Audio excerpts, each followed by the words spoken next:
এটি কোনো সাধারণ ভয়ের গল্প নয়, বরং বরিশালের এক বিচ্ছিন্ন চরে ধামাচাপা পড়ে থাকা এক লোমহর্ষক সত্য ঘটনা থেকে অনুপ্রাণিত একটি ফিকশনাল গল্প। আবরার যা দেখেছিল তা কি শুধুই মনের ভুল, নাকি রক্তে মিশে থাকা প্রাচীন কোনো অভিশাপ? নিজের দায়িত্বে শুনুন, হেডফোনটা কানে লাগিয়ে নিন, ঘরের আলোটা নিভিয়ে দিন।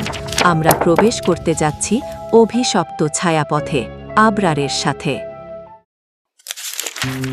আমি জানি আপনারা যারা এই অডিওটি শুনছেন তারা অনেকেই ভূত বা প্রেতাত্মায় বিশ্বাস করেন না। আমিও করতাম না। ঢাকা শহরের জ্যাম, অফিস পলিটিক্স আর ল্যাপটপের স্ক্রিনের বাইরেও যে অন্ধকার এক জগৎ আছে তা আমার জানা ছিল না। তবে ২০২৩ সালের নভেম্বরে আমার সাথে যা ঘটেছিল তা লজিক দিয়ে ব্যাখ্যা করার ক্ষমতা আমার নেই। আমি শুধু ঘটনাটা বলে যাব। বিশ্বাস করা বা না করা পুরোটাই আপনাদের হাতে। আমার নাম আবরার, পেশায় সার্ভেয়ার। প্রজেক্টটা ছিল বেশ লোভনীয়। বরিশালের দক্ষিণে মেঘনার মোহনায় জেগে ওঠা একটা পুরনো চর ধলেশ্বর। সেখানে ১০০ বছরের পুরনো এক পরিত্যক্ত জমিদার বাড়ি আছে, নাম শিকদার মঞ্জিল। ওটা ভেঙে রিসর্ট করা হবে। আমার কাজ ছিল মাটির অবস্থা আর সীমানা নির্ধারণ করা। লঞ্চ থেকে যখন নামলাম তখন বিকেল গড়িয়ে সন্ধ্যা নামছে। চারপাশ কুয়াশায় মোড়া, নদীর পানি ঘোলাটে। ঘাটে কোনো মানুষের কোলাহল নেই, শুধু একজন মাঝবয়সী মাঝি তার নৌকায় বসে বিড়ি টানছে। তার নাম রমিজ আমাকে দেখেই বিড়িটা ফেলে দিল। তার চোখ দুটো ঘোলাটে, যেন অনেক দিন ঘুমায়নি। সে জিজ্ঞেস করল, আপনি কি শিকদার বাড়িতে যাইবেন? আমি বললাম, হ্যাঁ চলো। নৌকা চলছে, লগি ফেলার শব্দ হচ্ছে।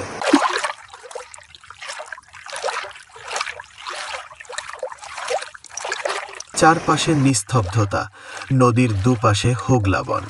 হঠাৎ রমিজ কথা বলল, স্যার, আজকাল রাইতে ওই বাড়িতে কেউ থাকে না। আপনিও থাকেন না, আমার বাড়িতে থাকেন। আমি হাসলাম, বললাম, ভয় নেই রমিজ ভাই, আমি ভূত মানি না। তাছাড়া আমার সাথে জিপিএস আছে, স্যাটেলাইট ফোন আছে। রমিজ আর কোনো কথা বলল না, শুধু নৌকার গতি বাড়িয়ে দিল। সন্ধ্যা যখন পুরোপুরি নেমে এলো, আমরা শিকদার মঞ্জিলের ঘাটে পৌঁছালাম। বাড়িটা দেখেই আমার বুকের ভেতরটা কেমন যেন করে উঠল। বিশাল দোতলা বাড়ি, কিন্তু নোনা ধরে পলেস্তারা খসে পড়েছে। মনে হচ্ছে বাড়িটা কোনো বিশাল কঙ্কালের মতো দাঁড়িয়ে আছে। বাড়ির সামনে একটা বিশাল বটগাছ, তার ঝুড়িগুলো সাপের মতো নিচে নেমে এসেছে। আমি নৌকা থেকে নামলাম। রমিজ আমার ব্যাগটা নামিয়েই বলল, স্যার, আমি যাই। রাত ৮টার পর এই গ্রামে কেউ ঘরের বাইর হয় না, আপনিও হইয়েন না। আর যদি নূপুরের শব্দ পান, দরজা খুলবেন না। আমি কিছু জিজ্ঞেস করার আগেই রমিজ নৌকা নিয়ে দ্রুত অন্ধকারে মিলিয়ে গেল। আমি একা, সামনে সেই বিশাল অভিশপ্ত বাড়ি। পকেট থেকে চাবি বের করে সদর দরজার তালাটা খুললাম।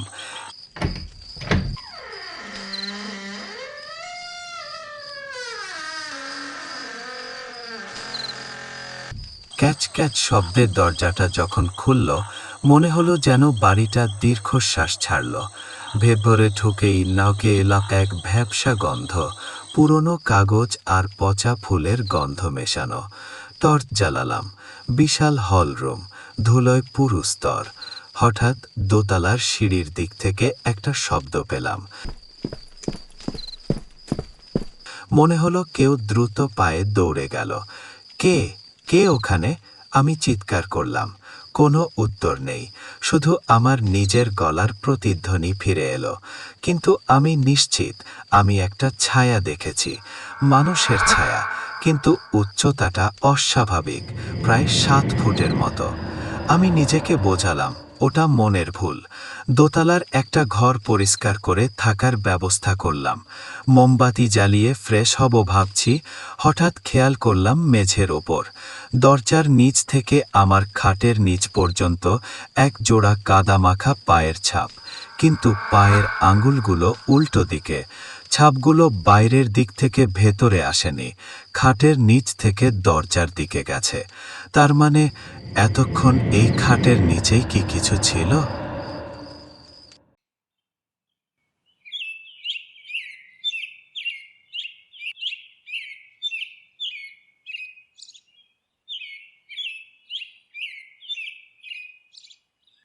সকালবেলায় গ্রামে গেলাম খোঁজ নিতে। গ্রামের একটা চায়ের দোকানে গিয়ে বসলাম। সবাই আমার দিকে এমনভাবে তাকাচ্ছে যেন আমি ভিন গ্রহের প্রাণী। একজন বৃদ্ধ আমাকে দেখে বলল, বাবা, কাল রাতে কি ঘুমাতে পারছো? আমি রেগে গেলাম। বললাম, আপনারা কি আমার সাথে মশকরা করছেন? বাড়িতে কে ছিল কাল রাতে? বৃদ্ধ চুমুক দিয়ে চা খেলেন, তারপর বলল, ওই বাড়িতে কেউ থাকে না বাবা, তবে মাটির নিচে, ওই বাড়ির নিচে একটা পুরান জেলখানা আছে। ৭১-এর সময় মিলিটারিরা ওইখানে মানুষ মারত, আর তারও আগে জমিদারের ছোট বউ ওইখানে আত্মহত্যা করছিল। আপনি যেই নূপুর শুনছেন, ওইটা ছোট বউয়ের না, ওইটা যারা মরে নাই তাদের। কথাটা আমার মাথায় ঢুকল না। যারা মরে নাই মানে? বৃদ্ধ আমার চোখের দিকে তাকিয়ে বলল, শিকদার বাড়িতে মানুষ মরে না বাবা, হারায় যায়। আপনি জরিপ করতে আইছেন? মাটির তলায় খুঁড়বেন না, তাইলে বিপদ। আমি তখনও জানতাম না বৃদ্ধের কথা না শুনে আমি কতটা বড় ভুল করতে যাচ্ছি। দুপুরে আমি আমার যন্ত্রপাতির ট্রাইপড বসালাম বাড়ির ঠিক পেছনে, দিঘির পাড়ে। লেভেলিং মেশিন দিয়ে তাকালাম লেন্সের ভেতর দিয়ে। লেন্সের ফোকাস ঠিক করতেই আমি শিউরে উঠলাম। লেন্সের ভেতরে দেখা যাচ্ছে দিঘির মাঝখানে পানির ওপর একটা মেয়ে দাঁড়িয়ে আছে। তার পরনে লাল বেনারসি, কিন্তু তার কোনো মুখ নেই। মুখের জায়গায় শুধুই কালো অন্ধকার, আর সে হাত দিয়ে ইশারা করছে আমার দিকে। আমি চোখ সরালাম, খালি চোখে দিঘিতে কিচ্ছু নেই। আবার লেন্সে চোখ রাখলাম। মেয়েটা এখন দিঘিতে নেই, সে দাঁড়িয়ে আছে আমার মেশিনের ঠিক সামনে। আমি ছিটকে পড়ে গেলাম। জ্ঞান হারানোর ঠিক আগ মুহূর্তে মনে হলো মেয়েটি আমার কানের কাছে এসে ফিস ফিস করে বলছে, তোর রক্তে আমাদের গন্ধ, তুই ফিরে এসেছিস চৌধুরী বাড়ির ছেলে। আমার নাম আবরার চৌধুরী, কিন্তু এই গ্রামে কেউ আমার পুরো নাম জানে না। এই প্রেতাত্মা জানল কি করে? দিঘির পাড়ে সেই দৃশ্য দেখার পর আমি দৌড়ে বাড়িতে ঢুকে পড়ি। আমার ট্রাইপড, দামি মেশিন সব ওখানেই পড়ে রইল। আমার হাত পা তখনও ঠক ঠক করে কাঁপছে। লেন্সের ভেতরে দেখা সেই মুখহীন মেয়েটি, সে আমাকে চিনেছে, কিন্তু কিভাবে? আমি তো এই গ্রামে একদমই নতুন। বিকেল গড়িয়ে সন্ধ্যা নামছে। জেনারেটর চালু করার সাহস পেলাম না, শুধু হ্যারিকেনটা জ্বালালাম। আবছা আলোয় বাড়িটাকে আরও ভয়ঙ্কর মনে হচ্ছে। তবে আমার ইঞ্জিনিয়ারিং ব্রেন তখন একটা হিসেব মেলাতে ব্যস্ত। মেয়েটি বলেছিল, তোর রক্তে আমাদের গন্ধ, চৌধুরী বাড়ির ছেলে। আমার দাদা ছিলেন জমিদার বংশের, কিন্তু বাবার কাছে শুনেছি দাদারা ছিলেন বিক্রমপুরের জমিদার। বরিশালের এই চরের সাথে আমাদের কি সম্পর্ক? উত্তরটা পাওয়ার জন্য আমাকে এই বাড়ির ইতিহাস জানতে হবে। নিচতলায় একটা তালাবদ্ধ ঘর দেখেছিলাম, দরজার পাল্লায় খোদাই করে লেখা কাঁচারি ঘর। আমি জানতাম পুরনো দিনের জমিদারি সেরেস্তায় দলিল দস্তাবেজ থাকে। লোহার একটা রড দিয়ে তালাটা ভাঙলাম।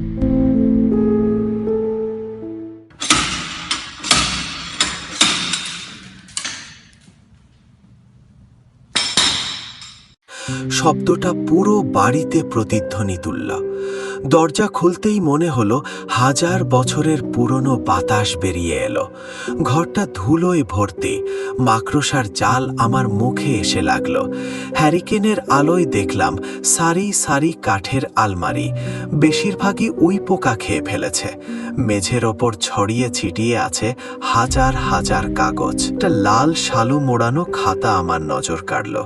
ওটার ওপর ধুলো কম, যেন কেউ সম্প্রতি ওটা ধরেছিল। খাতাটা খুললাম। হাতের লেখাটা খুব সুন্দর, কিন্তু কালির রংটা কালচে লাল, রক্তের মতো। শেষ পাতাটা পড়তেই আমার হাত থেকে হ্যারিকেনটা প্রায় পড়ে যাচ্ছিল।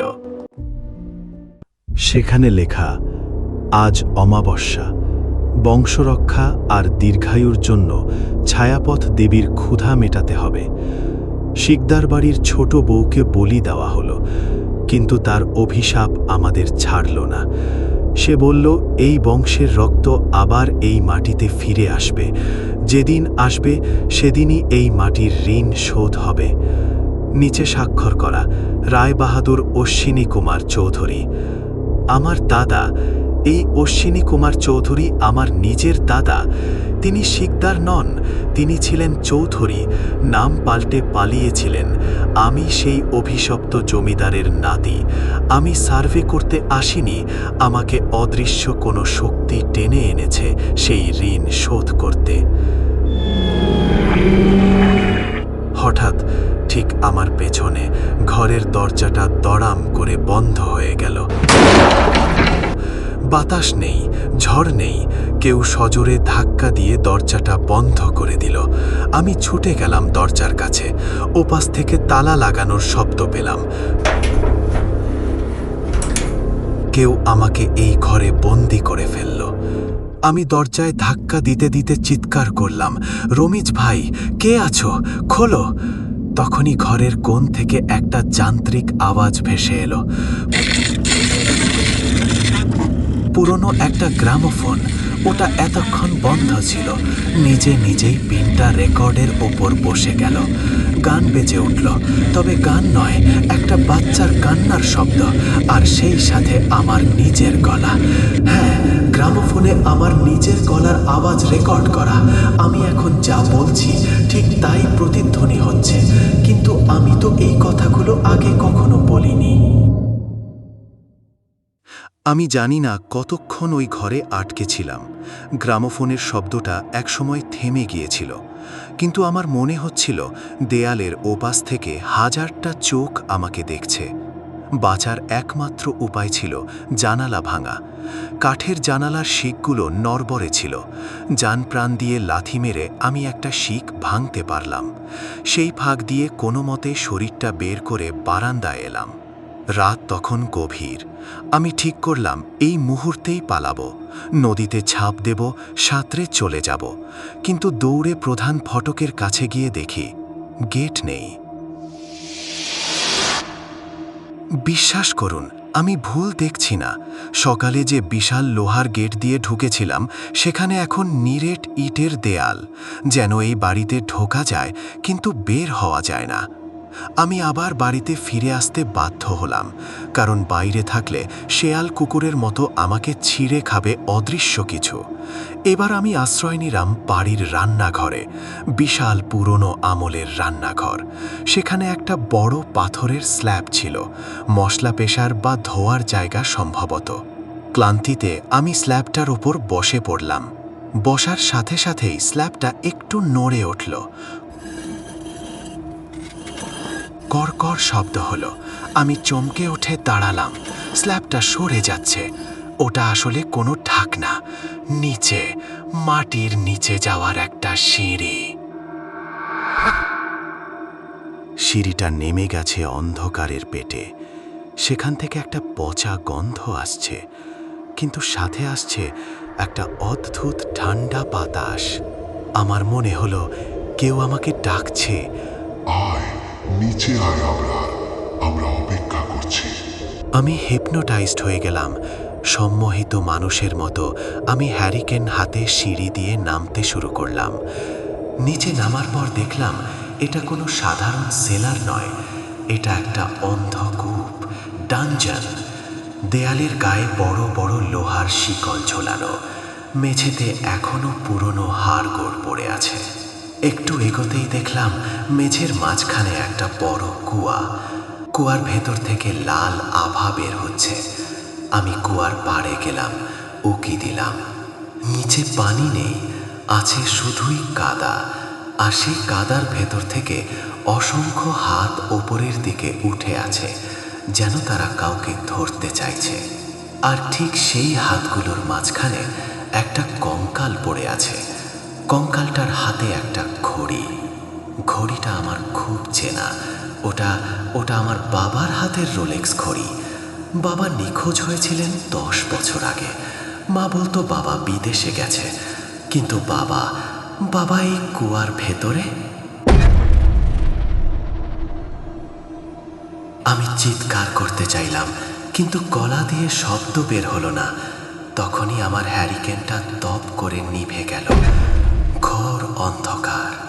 অন্ধকারে আমার মনে হলো আমার ঠিক ঘাড়ের কাছে কেউ নিঃশ্বাস ফেলছে, খুব ঠান্ডা হিমশীতল নিঃশ্বাস। কানের কাছে ফিস ফিস করে কেউ বলল, বাবাকে খুঁজে পেলি, এবার আমাদের মুক্তি দে। আমি অনুভব করলাম একটা ভেজা পিচ্ছিল হাত আমার গোড়ালি চেপে ধরল, শক্ত করে, হাড় মড়মড় করা চাপ। আমি পা ছাড়ানোর চেষ্টা করলাম, কিন্তু পারলাম না। হাতটা আমাকে কুয়ার দিকে টানছে।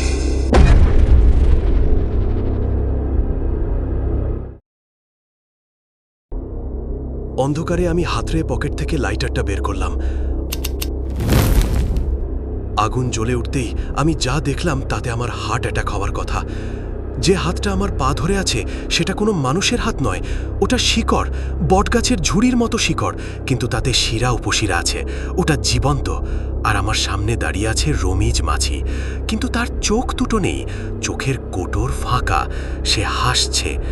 সে বলল, চুক্তি শেষ হয় নাই স্যার, শেষ বলি আপনি।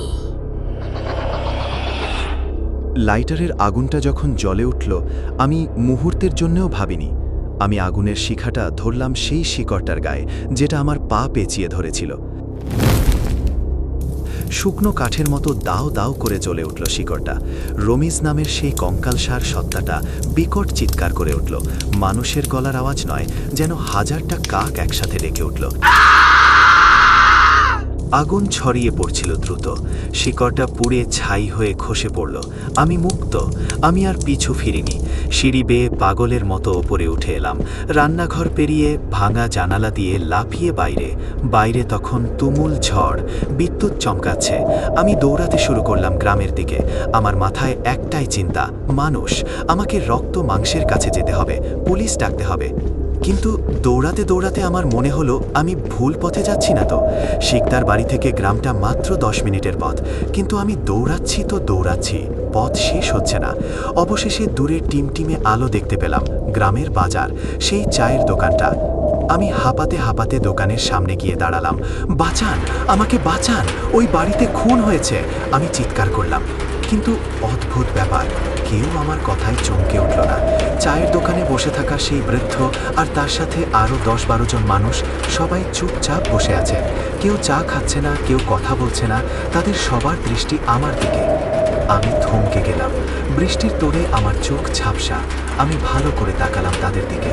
কারো চোখের পলক পড়ছে না। আর তাদের সবার পায়ে কাদা। শুধু কাদা নয়, তাদের সবার পায়ের পাতা উল্টো দিকে ঘোরানো। সেই বৃদ্ধ আস্তে করে উঠে দাঁড়ালো, তার হাতে একটা হারিকেন। সে হাসলো, কিন্তু হাসলে মানুষের দাঁত দেখা যাওয়ার কথা। তার মাড়িতে কোনো দাঁত নেই, শুধু কালো পোকা কিলবিল করছে। সে বলল, পালায়ে আসছো বাবা, কিন্তু আমরা তো পালাবার দিন না। আজ অমাবস্যা, চৌধুরী বাড়ির রক্ত না পাইলে এই চরের মাটি শান্ত হবে না। আমি পেছাতে শুরু করলাম। আপনারা কারা? বৃদ্ধ এগিয়ে এলো। আমরা প্রজা, তোমার দাদাজান আমাদের এই চরে পুঁতে রাখছিল। আমরা মরি নাই বাবা, আমরা মাটির নিচে অপেক্ষা করছি তোমার জন্য। হঠাৎ চারপাশ থেকে হোগলাবন ফুঁড়ে শত শত মানুষ বেরিয়ে এলো। নারী, পুরুষ, শিশু, তাদের সবার শরীর ফ্যাকাশে, পচা গলা, তাদের হাতে মশাল। তারা আমাকে ঘিরে ফেলল। আমি পালানোর জন্য উল্টো দিকে ঘুরলাম, কিন্তু ধাক্কা খেলাম রমিজের বুকে। সে কখন এখানে এলো? তার পোড়া শরীর থেকে ধোঁয়া বের হচ্ছে। রমিজ আমার ঘাড়টা শক্ত করে ধরল। তার হাতের ছোঁয়াটা আগুনের মতো গরম। সে আমার কানের কাছে ফিস ফিস করে বলল, বাপের সাথে দেখা করবা না? চল, উৎসব শুরু হয়েছে। আমার মাথায় একটা ভারী আঘাত নামলো। সব অন্ধকার হয়ে গেল।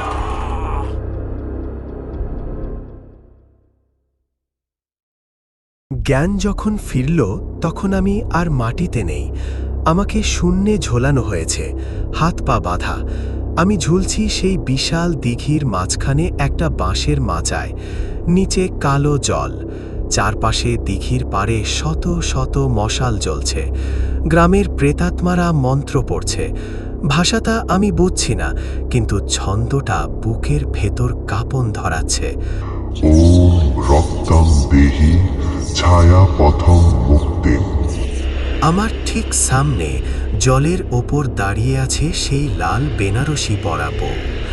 আজ তার মুখ দেখা যাচ্ছে, কিন্তু সেটা কোনো মানুষের মুখ নয়। ওটা আমার দাদির মুখ, কিন্তু চোখগুলো খুব হিংস্র।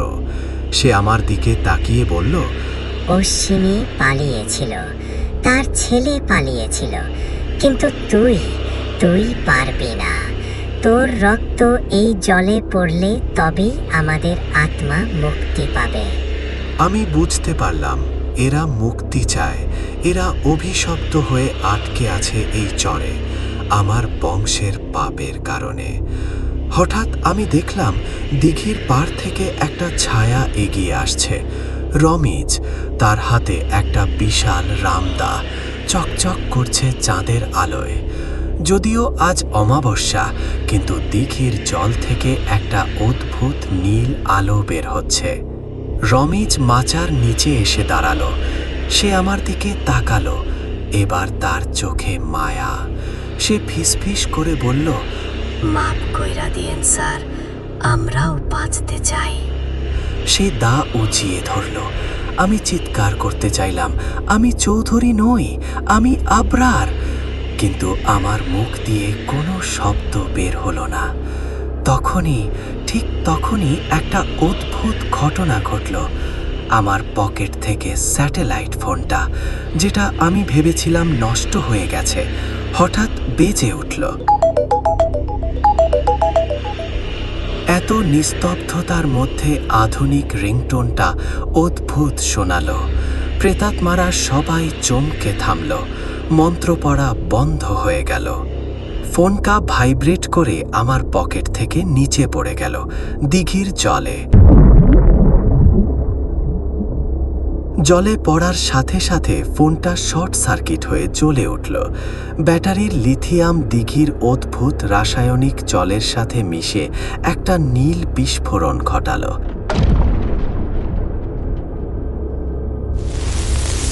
জলে আগুন ধরে গেল। দিঘির জল নয়, যেন পেট্রোল।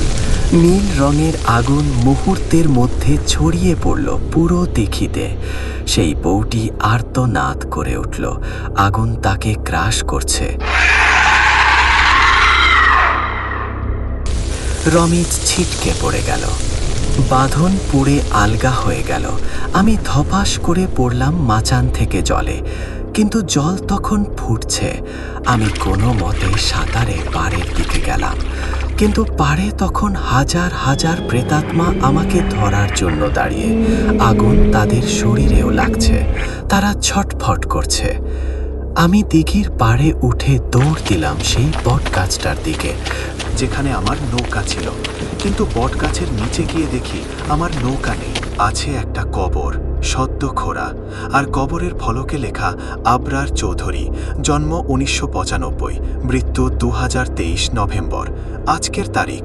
আমি নিজের কবরের সামনে দাঁড়িয়ে আছি, নাকি আমি আগেই মরে গেছি? আমি কি সত্যিই বেঁচে আছি, নাকি আমিও এদের মতো ছায়া? ঠিক তখন আমার কাঁধে একটা হাত পড়ল। আমি ঘুরে তাকালাম। আমার বাবা, 10 বছর আগে হারিয়ে যাওয়া আমার বাবা দাঁড়িয়ে আছে, কিন্তু তার শরীরটা মাটির সাথে মিশে আছে অর্ধেকটা। সে বলল, তুই দেরি করে ফেলেছিস আবরার। সূর্য ওঠার আর 1 মিনিট বাকি। তার আগে যদি তুই এই দ্বীপ না ছাড়িস, তুইও আমাদের মতো আটকা পড়বি। বাবার সেই ফ্যাকাশে মুখটা দেখে আমার ভেতরের সব ভয় ভস্মীভূত হয়ে গেল। আমি বাবাকে ধরতে চাইলাম, কিন্তু আমার হাত তার শরীরের ভেতর দিয়ে চলে গেল। তিনি এখন আর রক্ত মাংসের মানুষ নন, তিনি এই মাটিরই একটা অংশ। বাবা চিৎকার করে বললেন, আবরার, সময় নেই। ওই দিঘির আগুনের আলো যখন নিভে যাবে, ছায়ারা আবার শক্তিশালী হবে। তুই দৌড়া। উত্তর দিকে একটা পুরনো কালভার্ট আছে, ওটাই এই মায়া জগতের শেষ সীমানা। সূর্য ওঠার আগেই ওটা পার হতে হবে। আমি দৌড়াতে শুরু করলাম। পেছনে শুনতে পাচ্ছিলাম হাজার হাজার আর্তনাদ। দিঘির সেই নীল আগুন এখন কালো ধোঁয়ায় পরিণত হচ্ছে। ছায়ারা আবার সংগঠিত হচ্ছে। রমিজ মাঝির সেই বিকট গর্জন শুনতে পাচ্ছি, ওরে চাইতে দিস না, ওরে ধর। আমি ঝোপঝাড় কাকাডাজ মারিয়ে দৌড়াচ্ছি। আমার জুতো ছিঁড়ে যাচ্ছে, পা দিয়ে রক্ত পড়ছে, কিন্তু অদ্ভুত ব্যাপার, আমি কোনো ব্যথা অনুভব করছি না। আমার শরীরটা কেমন যেন হালকা লাগছে। কালভার্টটা দেখা যাচ্ছে একটা ভাঙা ইটের সাঁকো। ওটার ওপাশেই কুয়াশা ভেদ করে ভোরের প্রথম আলোর রেখা দেখা যাচ্ছে। আমি কালভার্টের ওপর পা রাখলাম। ঠিক তখনই আমার পেছন থেকে কেউ একজন আমার জামা খামচে ধরল। আমি ঘুরে তাকালাম। রমিজ নয়, সেই মুখহীন বেনারসি পরা বউটা। সে তার বীভৎস কালো হাত দিয়ে আমার গলা চেপে ধরল। তার স্পর্শে আমার মনে হলো আমার শরীর জমে বরফ হয়ে যাচ্ছে। সে ফিস ফিস করে বলল, তুই একা যাবি না, তুই আমাদের বংশের শেষ প্রদীপ। তোকে নিভিয়েই আমরা মুক্তি পাবো। ঠিক সেই মুহূর্তে আকাশের বুক চিরে ভোরের প্রথম সূর্যের আলোটা কালভার্টের ওপর পড়ল। একটি তীব্র আলোর ঝলকানি। বউটির শরীর থেকে কালো ধোঁয়া বের হতে লাগলো। সে আর্তনাদ করে আমাকে ছেড়ে দিল। আমি ছিটকে পড়লাম কালভার্টের ওপারে। আমি জ্ঞান হারানোর আগে দেখলাম পুরো চর ধলেশ্বর, সেই বিশাল শিকদার মঞ্জিল, সেই বটগাছ, সেই হাজার হাজার প্রেতাত্মা সব কুয়াশার মতো মিলিয়ে যাচ্ছে। সেখানে শুধুই ধু ধু বালুচর আর মেঘনা নদীর শান্ত পানি। আমার যখন জ্ঞান ফিরল, আমি দেখলাম আমি শুয়ে আছি বরিশাল সদর হাসপাতালের বেডে। পাশে একজন পুলিশ অফিসার আর একজন নার্স দাঁড়িয়ে। পুলিশ অফিসার আমাকে দেখে দীর্ঘশ্বাস ফেলে বললেন, আবরার সাহেব, আপনি সত্যিই মিরাকেল। 3 দিন ধরে আপনি ওই চরে নিখোঁজ ছিলেন। আমি দুর্বল গলায় বললাম, আমার বাবা, আমি বাবাকে দেখেছি, আর ওই বাড়িটা। অফিসার ভ্রু কুঁচকে আমার দিকে তাকালেন। বাবা? আপনার বাবা তো 10 বছর আগেই মারা গেছেন। তার ডেথ সার্টিফিকেট আমাদের ফাইলে আছে। আর কোন বাড়ির কথা বলছেন? চর ধলেশ্বরে তো কোনো বাড়ি নেই। ওটা একটা ডুবে যাওয়া চর, সেখানে শুধু বালু আর ঝোপঝাড়। আমি শকড হলাম। বলছেন কি? আমি শিকদার মঞ্জিলে ছিলাম, আমি সার্ভে করেছি। অফিসার এবার একটা ব্যাগ এগিয়ে দিলেন। আমরা আপনার সব যন্ত্রপাতি ওই বালুচরের মাঝখানে পেয়েছি, কিন্তু একটা জিনিস মেলাতে পারছি না। আমি ব্যাগটা খুললাম। আমার ল্যাপটপ, জিপিএস সব ঠিক আছে, কিন্তু ব্যাগের ভেতর থেকে বেরিয়ে এলো সেই পুরনো লাল শালু মোড়ানো খাতাটা, যেটা আমি কাচারি ঘর থেকে নিয়েছিলাম। আমি খাতাটা খুললাম। অফিসার বললেন, এই খাতাটা আমরা আপনার মরদেহের আপনার শরীরের পাশে আঁকড়ে ধরা অবস্থায় পেয়েছি, কিন্তু খাতাটা একদম নতুন, আর এতে লেখাগুলোও একদম টাটকা। আমি খাতার শেষ পাতাটা উল্টালাম। সেখানে আমার দাদার সই নেই। সেখানে এখন লেখা আছে, ঋণ শোধ হয়েছে। আবরার চৌধুরী এখন আমাদের একজন। যে ফিরে গেছে সে শুধু একটা শরীর, তার আত্মা এখন আমাদের শিকদার মঞ্জিলের পাহারাদার। আমি শিউরে উঠে পাশের আয়নায় নিজের চেহারার দিকে তাকালাম। আয়নায় আমার কোনো প্রতিবিম্ব দেখা যাচ্ছে না। নার্স আর পুলিশ অফিসার আমাকে দেখছেন ঠিকই, কিন্তু আয়না বলছে আমি ওখানে নেই। আমি চিৎকার করতে চাইলাম, কিন্তু আমার গলা দিয়ে কোনো শব্দ বের হলো না। শুধু কানে বেজে উঠল সেই রুনঝুন নূপুরের শব্দ। আমি বেঁচে নেই, আমি ফিরে আসিনি। আমি এখন চর ধলেশ্বরের সেই অভিশপ্ত ছায়াপথের এক নতুন ছায়া।